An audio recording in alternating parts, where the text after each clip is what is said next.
축복하며 기도합나이다. 아멘. 아멘. 할렐루야. 아멘. 반갑습니다. 오랜만입니다. 아까 그냥 백이 없어지는 줄 알고 어디 눈알이 그냥 까매졌어요. 그 속에 이 설교문도 있는데 어떡하나 속에 내용문은 어떻든 간에 다행히 또 우리 저 집사님 우리 이름 자기 생각이 급변한가? 원명 집사님이 그걸 또 저기 가가지고 찾아가고 나는 그거 저쪽에 탁구장에 놓은 줄 알고 깜짝 놀랐는데 다행입니다. 여러분 세상에서 가장 무서운 게 뭔지 아십니까? 뭐라고 생각해요? 여러 가지 있지만 나는 세상에서 제일 무서운 게 세월이라고 저는 생각합니다. 그 연력학 그 제2법칙에 보게 되는 그 연력학 제2법칙이라는 게 뭐냐면은 시간이 흐를수록 쓸모있는 에너지가 쓸모없는 에너지로 변하고 질서에서 무질서로 변하는 것이 그것이 연력학 제1법칙이에요. 예를 들어서 여러분 방 안에 뜨거운 그 커피랑 뜨거운 것을 딱 놔두면 어떻게 돼? 시간이 지나면은 식어버려. 그게 연력학 제2법칙이에요. 그 여러분들 책상에 아무리 이렇게 잘 이렇게 정리를 해놔도 시간이 지나면 어떻게 돼요? 어지럽혀져. 잘하네요. 그 연력학 제2법칙이라는 건 시간에 따라서 이게 쓸모 있는 에너지가 쓸모없는 에너지로 변하고 질서 있는 것이 무질서로 변하는 거예요. 이게 연력학 제2법칙이에요. 이 무슨 얘기냐? 만물은 시간 속에서 변화간다는 거예요. 유용한 에너지가 무용한 에너지로 질서에서 무질서로 변해서 마침내 유용한 에너지를 다 소모하고 극도의 무질서 속에서 그런 상태 속에서 죽어가는 거다. 이게. 그래서 세상 만물은 아직 죽지는 않았지만 어떻게 해요? 시간 속에서 서서히 어떻게 하는 거예요? 죽어가는 거예요. 여러분, 이 시간 속에서 죽어가니까 이 세월을 멈출 수만 있으면 얼마나 좋을까? 그죠? 그러면 죽지 않잖아요. 그 세월을 막을 수 있어요? 없어요. 예? 없어요. 소유석 가수가 그런 노래 있잖아요. 가는 세월 큰 어부가 막을 수가 있나요? 그죠? 흘러가는 시냇물을 막을 수가 있나요? 없어요. 그죠? 없어요. 세월을 막을 수가 없어요. 그 나훈아가 세월에 대해서 또 뭐라고 말했어요? 고장난 벽시계는 멈추었는데, 그렇죠? 저 시계는 고장도 안 나. 그러니까 우리 인간은 뭐예요? 시간 속에서 서서히 죽어가는 그 연약한 존재들이라 그 말이에요. 여러분 세월이 위시같이 흘러갔죠? 참 빠르진 않죠. 어느덧 벌써 2주가 됐잖아요. 그래가지고 우리가 이번에 연초에 우리가 연초에 우리가 신년 예배 때 결단을 많이 했어요. 주일 성수를 끝까지 해갔다. 내가 주신 직분은 내가 끝까지 내가 하겠다. 이렇게 결단을 하고 말이죠.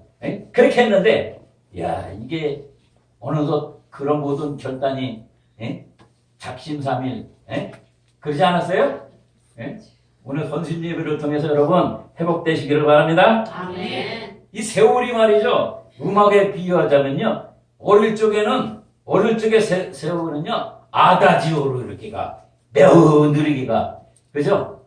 그런데 이 청년 때 시에는 알레그레토로가. 조금 빠르게 가, 조금 빠르게. 청년 때는 어떻게 돼? 알레그로로. 빠르게 가.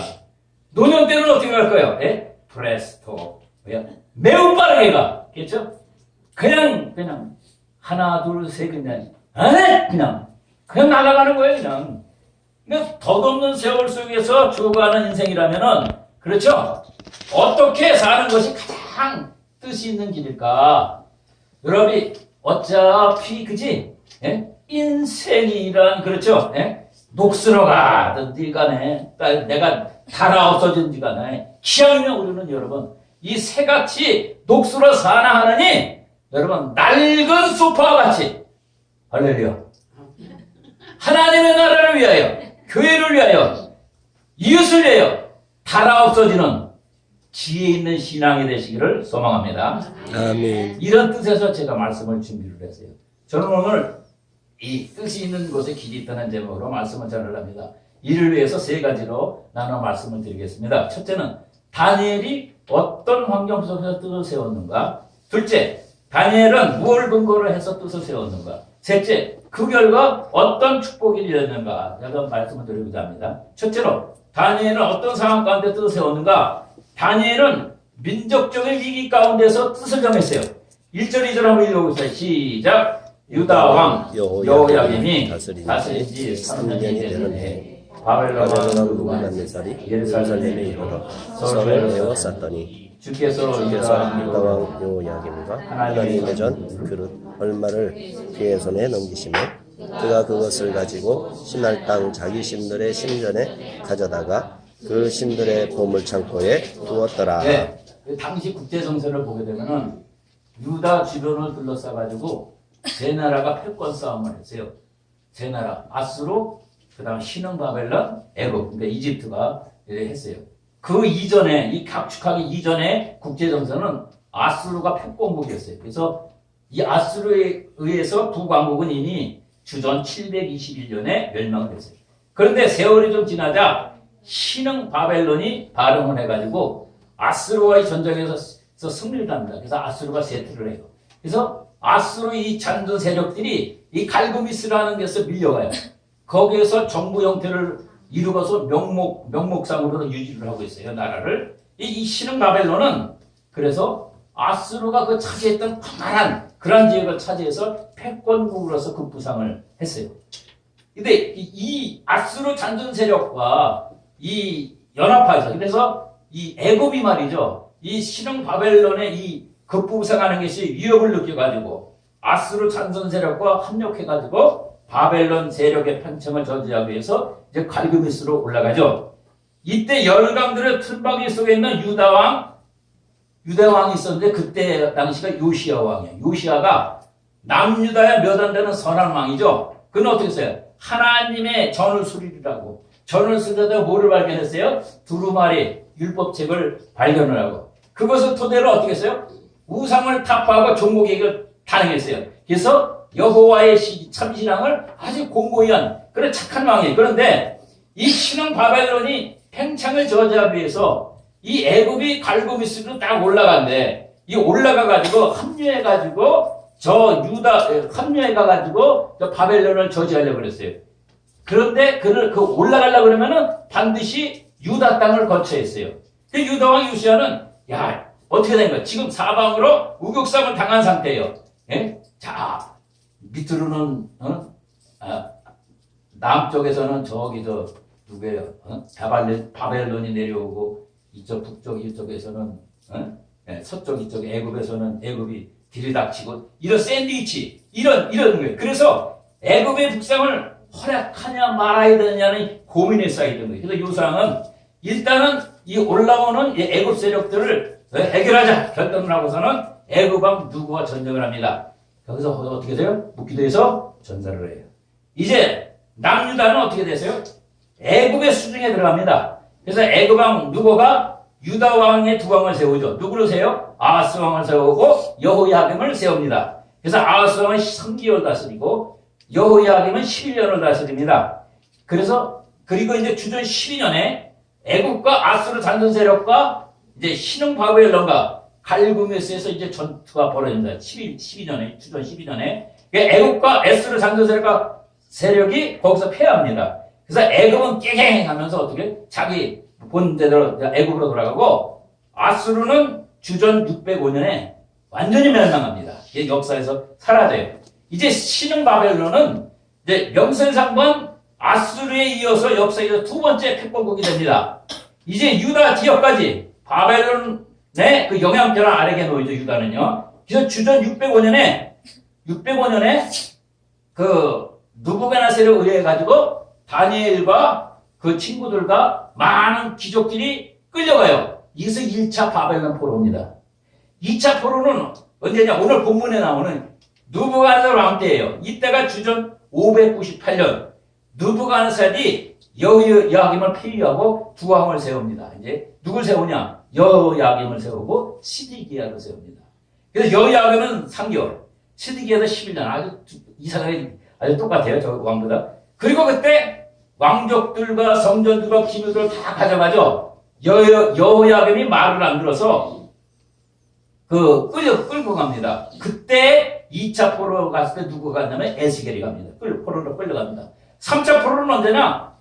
587년, 여러분 잡비 주전에 고레스 왕 때 나머지 모든 사람 다 끌려가요. 그때 시드기가 어떻게 두 눈으로 뽑혀가지고 바벨론으로 끌려가요. 그래서 하나님의 선민 이스라엘은 북왕조나 남왕조나 결국 어떻게 역사에서 끝납니다. 이처럼 말이죠. 유다 주변 반대국들 간의 패권 싸움에 마치 고레 싸움에 뭐가 터진 거예요? 예, 새우등 터졌어. 그래서 다니엘은 그 나라의 운명이 이 풍전등화 위기 속에서 어떻게 했어요? 뜻을 세운 거다 그 말이에요. 다니엘은 또한 어떤 때냐? 이제 뜻을 세웠어요. 그러니까 이 바벨론 포로에 끌려갔으니까 어떻게 돼? 이제 바벨론에게 이제 이 바벨론화를 이제 진행이 돼가죠. 바벨론화를 하는 거예요. 자, 3절 4절 한번 읽어보겠습니다. 시작. 왕이 황관장 아스분하스에게 말하여 이스라엘 자손 중에서 왕족과 귀족 몇 사람 흠이 없고 용모가 아름다우며 모든 지혜를 통찰하며 지식에 통달하며 학문에 익숙하여 왕궁에 설만한 소년을 데려오게 하였고 그들에게 갈대아 사람의 학문과 영어를 가르치게 하였고. 할렐루야. 세계 각지에서 끌려온 사람들이 많아요. 그 정복된 데에서 유능한 소년들 에레트 중에 에레트를 고르고 골라 뽑은 목적이 뭐라 그랬어요? 여기 보니까는 왕 앞에 모셔서기 위함이다 그랬어요.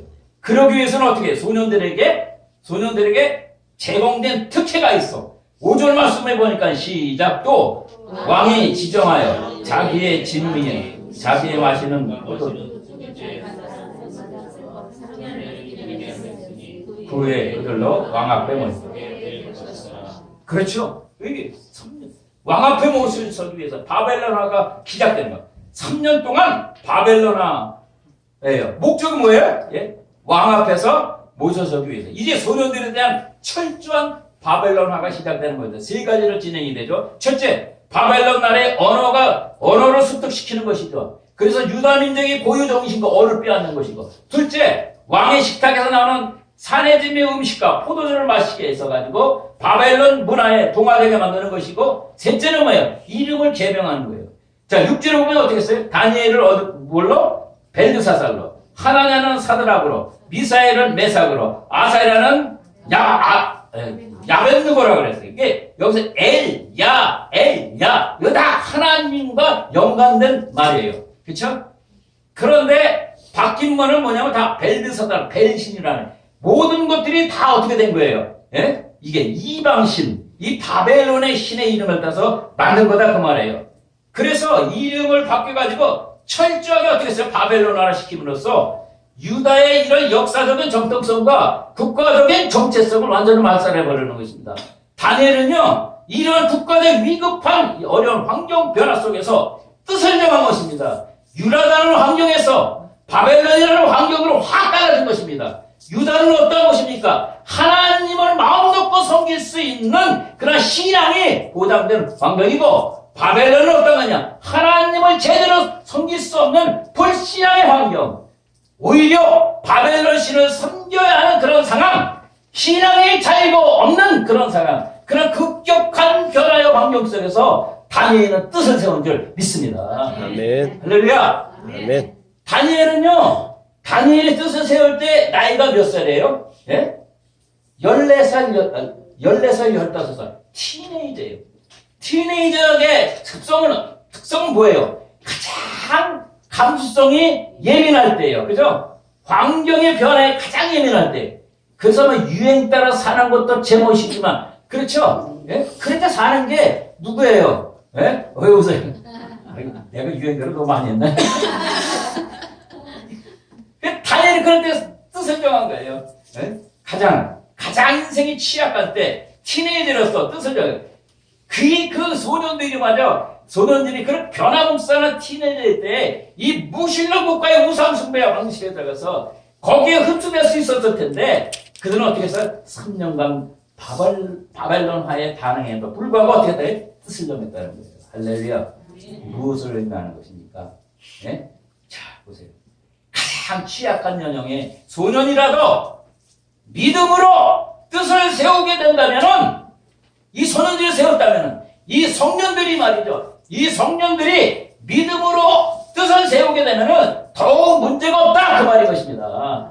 그러니까 뭐예요? 성인들이요 정신 차리십시오. 예? 하나님을 의지하십시오. 우리도 이렇게 하나님의 뜻을 세우면서 이렇게 우리가 변화되지 않습니까? 예? 그 바벨론 주는 것을 이렇게 버리고 신앙을 지키지 않습니까? 그걸 보여주는 거예요. 환경의 변화에도 조건도 요동력이 없었고 여호와 하나님의 믿음의 뜻을 꺾을 수가 없었습니다. 이들의 할렐루야. 아멘. 우리는 이런 믿음을 가져야 될 줄 믿습니다. 그래서 그들은 그들의 신앙의 절개를 지킨 거예요.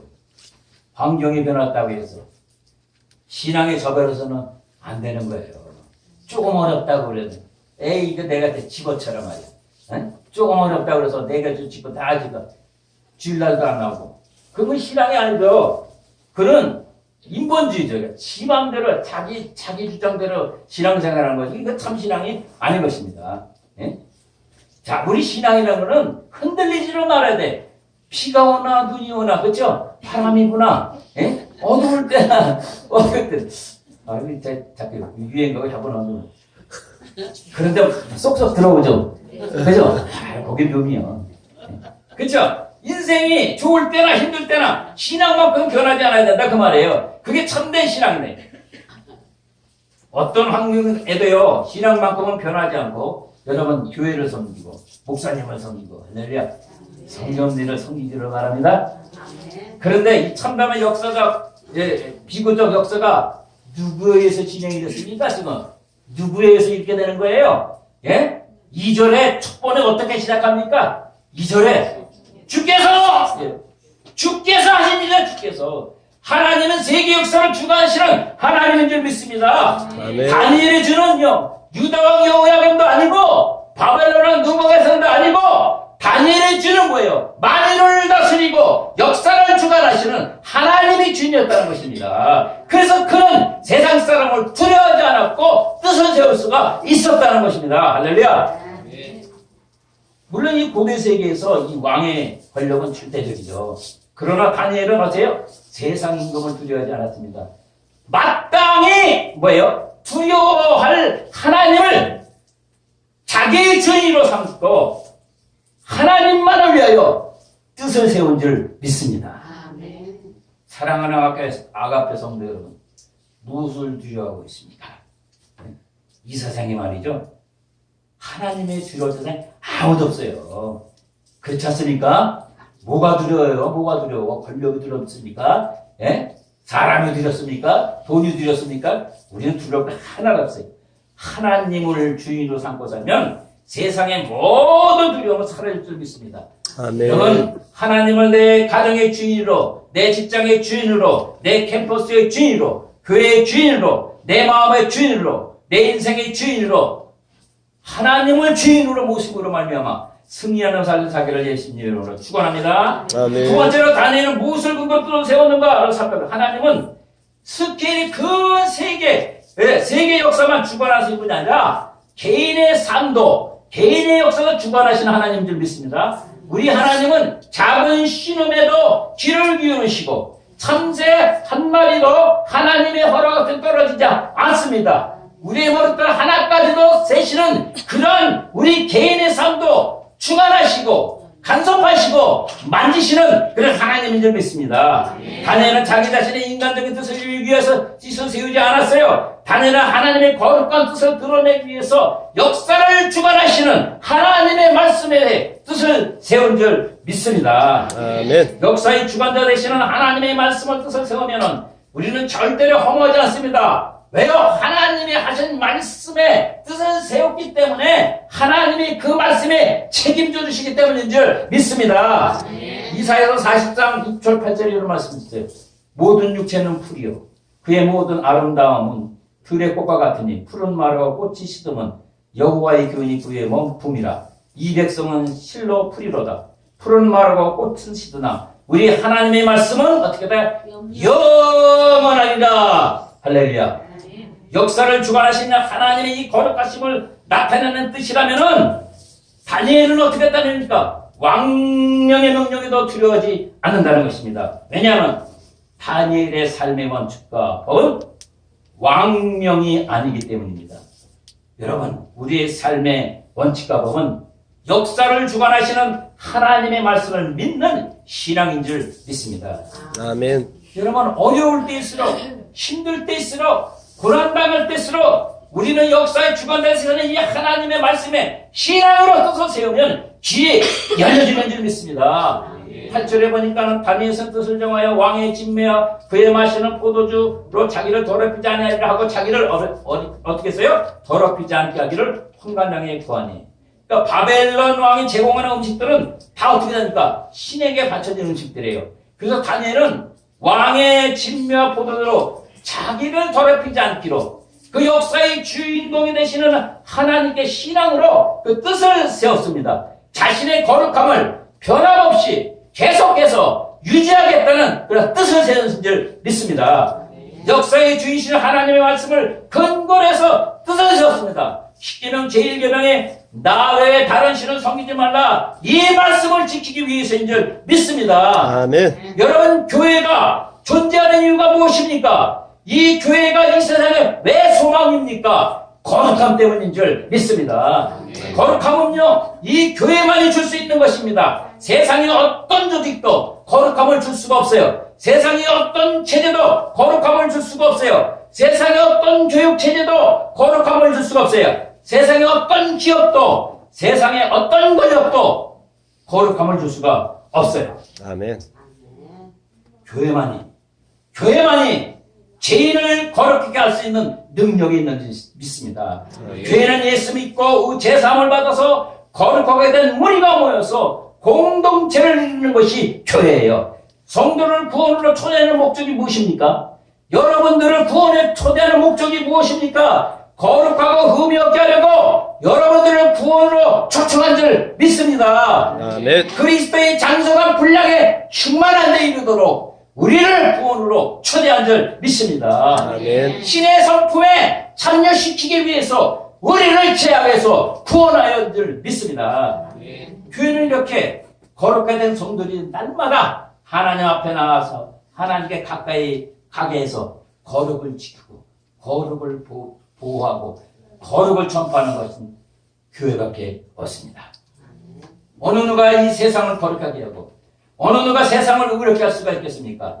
세상에 어떤 세력도 세상을 거룩하게 하거나 의롭게 할 수는 없어요. 아멘. 거룩함과 의로움이 세상에서 교회의 사명이고 교회의 능력인 줄 믿습니다. 아멘. 다니엘의 삶의 토대는요, 역사를 주관하시는 하나님의 거룩한 말씀입니다.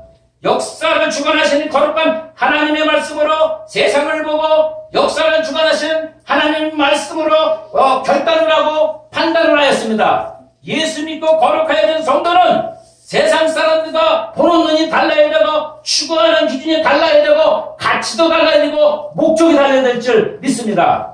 세상의 가치는 무엇입니까? 돈의 가치를 두고 성공의 가치를 두고 행복의 가치를 둡니다. 남들보다 앞장서가는 경쟁에 그것을 추구합니다. 그러나 우리 성도의 가치는 어디에 줘야 합니까? 거룩함의 가치를 두고 살아야 될 줄 믿습니다.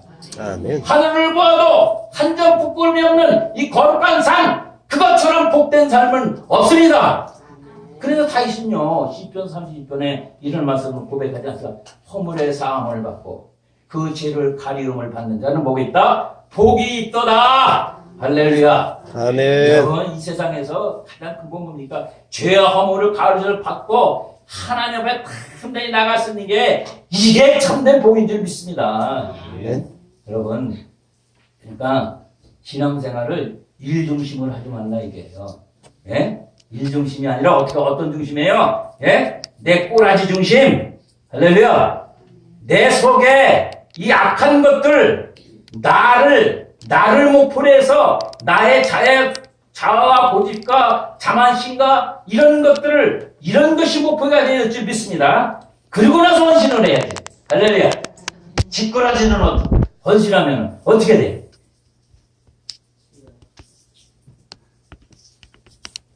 그래서 그리스도의 이 보혈의 피를 의지해서 흠없게 사는 것, 거룩하게 사는 것, 이것이 성도들의 힘이고 이것이 성도들의 능력이 될 믿습니다.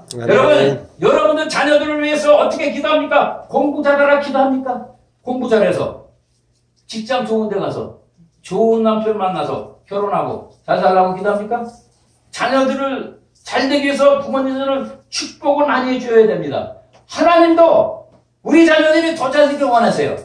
하지만 여러분 우선순위가 있다고 말해요.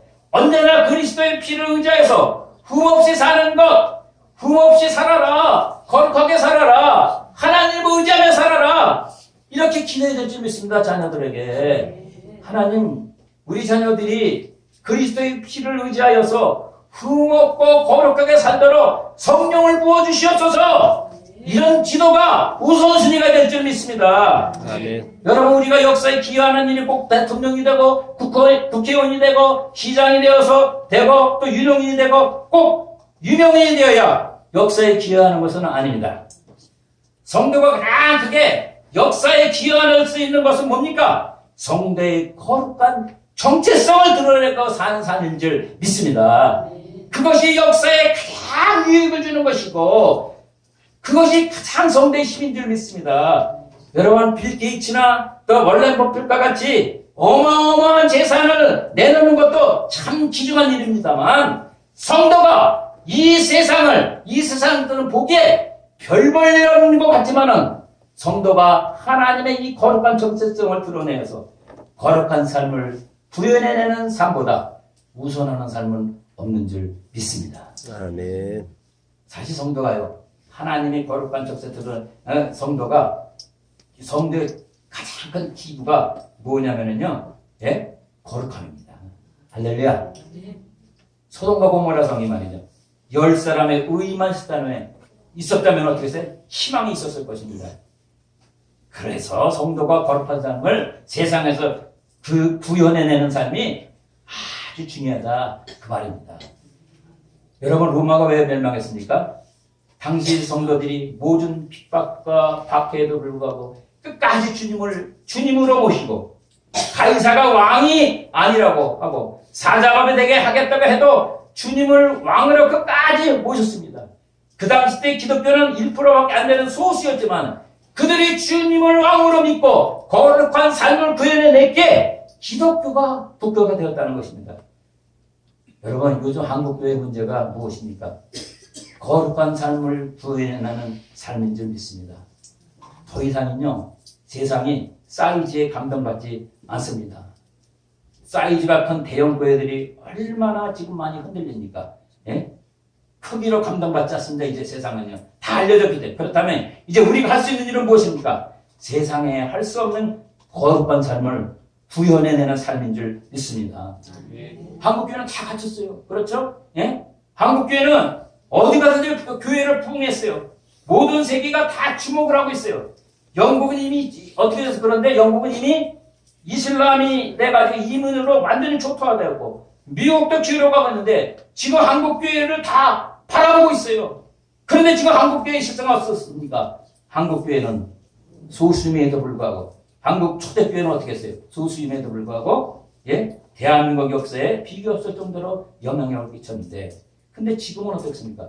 프로그램은 다양해지고 설교는 탁월하고 위정자들 중에서도 크리스찬들이 많고 사업하는 크리스찬도 많은데 왜 지금은 이런 영향력이 없는가? 왜 세상은 이렇게 타락해가고 방탕하는가? 거룩한 삶을 구현해내지 못했기 때문인 줄 믿습니다. 늘 하나님 앞에 가까이 가고 새벽마다 기도를 하고 매일 깨서 기도하면 하나님의 놀라운 은혜도 있지만은 가장 큰 은혜는 무엇이냐? 점점 하나님 앞에 가까이 가는 때 그만큼 하나님과 친밀해질 때 내가 그만큼 어떻게 된다니까 거룩해지는 줄 믿습니다. 교회 주일날 예배로 끝나면 안 되는 것입니다. 우리가 일상적인 삶에서도 매일의 삶에서 매일의 세상 속에서 세상에 일하면서 세상 사람과 부딪히면서 어떻게 되니까 우리가 이뤄낼 것이 바로 이 거룩인 줄 믿습니다. 아멘. 너희 마음에 그리스도를 주로 삼아 거룩하게 하고 너희 안에 있는 소망에 관한 묻는 자들에게 대답할 것을 항상 준비해라. 이게 우리가 살아가야 할 중요한 태도인 줄 믿습니다. 아멘. 거룩의 삶. 오 하나님, 말과 행동이 일치하는 언행일치의 삶으로 거룩한 삶을 살도록 성령을 부어주십시오. 믿음과 행함의 신행일치의 삶으로 거룩한 삶을 살 수 있도록 성령을 부어주십시오. 그래서 거룩이 회복되어서 다시 한국교회가 부흥되기를 원합니다. 아멘. 한국교회가 거룩함이 무너지는 이 위기의 시대에 우리 아가페 성도님들이 다니엘과 같이 하나님의 말씀에 의지하여서 뜻을 세워 끝까지 거룩한 삶을 살아내어서 작은 교회가 큰 교회들 리드하는 그러한 우리 아가페 교회가 되기를 예수님의 이름으로 축원합니다. 아멘. 마지막 셋째로 하나님의 말씀을 세운 다니엘에게 하나님은 어떤 길을 열어주셨는가? 첫째는 하나님은 은혜와 긍휼의 길을 여셨어요. 9절에 보니까 하나님이 어떻게 했어요? 다니엘로 환관장에게 은혜와 긍휼을 얻게 하신다. 여러분 자신의 목까지 날아갈 것을 뻔히 알면서도 그는 말씀의 거룩한 뜻을 세운 이 소년 다니엘에게 하나님은 뭐를 여셨어요? 은혜와 긍휼의 길을 여셨다. 할렐루야. 아멘. 덕분에 시간이 많이 갔네. 반했는데 큰일 났네. 자, 여기 이 말은요, 황관장이 다니엘의 요청을 거절한 것이 아닙니다. 잘 읽어보시면요. 황관장의 말은 지금 다니엘의 요청을 들어줬을 경우 자신의 신변의 위험에 대해서만 말한 것입니다. 황관장은요, 다니엘의 요청을 들어주고 싶지만은 잘못되는 경우에는 어떻게 됩니까? 자기 목에 이거 되잖아요. 그 두려우니까 도와주고 싶어도 어떻게 되는 거예요? 도와주고 싶지 않다고 말이에요. 자, 이 말을 뒤집어 보면 어떻게 되니까? 만일 내 목이 달아나지 않는 어떤 그 묘책이 있다면은 내가 너 요청을 어떻게 해요? 들어줄 수 있는 용의가 있다. 황관장이 이런 마음을 갖게 한 것은 뭐예요? 이 하나님의 역사지. 할렐루야. 역사하신 그 하나님께서 베풀어 주신 은혜와 긍휼의 결과인 줄 믿습니다. 그래서 다니엘이 이 기회를 놓칠 수가 없지. 10절에 한번 읽어보세요. 10절 한번 읽어보세요. 시작. 내가 내 주 왕을 두려워하노라. 그가 너희 먹을 것과 너희 마실 것을 지정하셨거늘 너희의 얼굴이 초췌하여 같은 또래의 소년들만 못한 것을 그가 보게 할 것이 무엇이냐. 그렇게 되면 너희 때문에 내 머리가 왕 앞에서 위태롭게 되리라 하니라. 이게 잘못. 내가 이렇게 10일 동안 물과 채식만을 먹게 하여 왕의 질문을 먹는 다른 소년들과 얼굴을 비교해 보아서 보이는 대로 하라고 요청을 합니다. 여기 10절을 보니까 내가 10절을 깜빡했어요. 예? 예.